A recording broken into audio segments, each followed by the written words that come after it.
అభ్యర్థిని వైఎస్ఆర్ కాంగ్రెస్ పార్టీ తరఫు నుంచి మేము పొద్దున్నే తెల్లారుజామున 5కి లేచినాము. 5కు లేచిన తర్వాత నా ఇంటి చుట్టుకారం 120 మంది మంత్రులు ఉన్నారు. పైగా రోడ్లో డిన్నర్ పెట్టుకుంటున్నారు. ఆ డిన్నర్ కాడ కూడా బయట ఊరోళ్ళు, ఈ ఊరోళ్ళు ఎవరు లేరు. నా ఇంటి చుట్టుకారం 120 మంది మంత్రులు వచ్చినారు. ప్లస్ రూమల్ అని ఉంది మా సచివాలయం ఎదురుగా.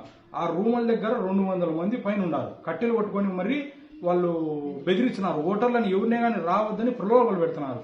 ఇళ్లలోకి పోయి కొడుతున్నారు. మా జనరల్ ఏజెంట్గా పొద్దున ఇంటికి వచ్చా అంటే నా ఇంటికాడికి వచ్చి బండ్లలో ఎంపలాడి కట్టెలతో కొడుతున్నారు. ఎట్లా అంటే అట్లా మాట్లాడుతున్నారు. ఆడోళ్ళు కానీ మగోళ్ళు కానీ ఎట్లా పోతారు ఏజెంట్లుగా చేయనికి? ఈ ఎలక్షన్లు జరిగేదానికే లేదంటే ఏం చేయాలని మీరు నాకు అర్థం కావడంలే. కానీ పర్మిషన్ ఎట్లా ఇచ్చినారు నాకు అర్థం కాదు. మా ఊర్లో పోలింగ్ బూత్ దగ్గర డిన్నర్ చేసుకోనికి పర్మిషన్ ఏ విధంగా ఇచ్చినారు? ఎవరు పర్మిషన్ ఇచ్చినారు? షేమేలు వేసుకోనికి డిన్నర్లు పెట్టుకోనికి ఎవరు ఇచ్చినారు పర్మిషన్? మీ అంటే ఎలక్షన్ కమిషన్ ఉందా లేదంటే నిర్వీర్యం అయిపోయిందా? లేదంటే వన్ సైడ్ చేయాలని ఫిక్స్ అయిపోయినారా మీరేమన్నా? ఎలక్షన్ సామాన్యంగా జరిగితే గెలిచేది నేనే, దాంట్లో డౌట్ లేదు. అందరికీ భయం పడింది. ఈ భయం అనేది అందరికీ చుట్టుకుంది.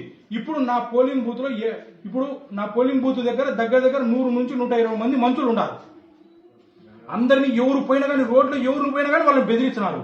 ఎవడన్నా వచ్చే కాళ్ళు ఎరగొడతాం, కట్టెలు పెట్టుకొని తిప్పుకొని మరీ చేస్తున్నారు. పోలీసులు పక్కనే ఉన్నారు. వాళ్ళు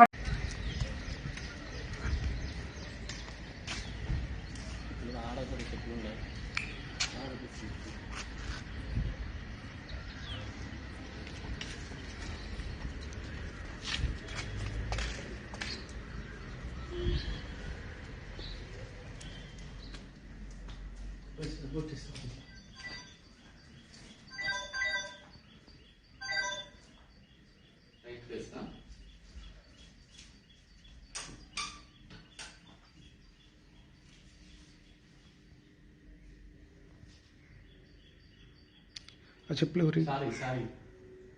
ఎంపీ గారేనా? చెప్పులు కూడా లేకుండా తీసిపోయారు.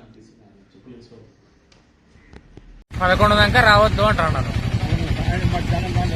ఒకరు వచ్చేసి మధ్యాహ్నం వరకు 2 గంటల వరకు రావాకండి అని ఒకరు అంటున్నారు.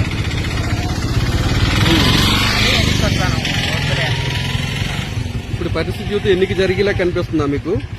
ఎన్నిక జరిగే మమ్మల్ని బేయనిచ్చేటట్టుగా కానరాలేదు.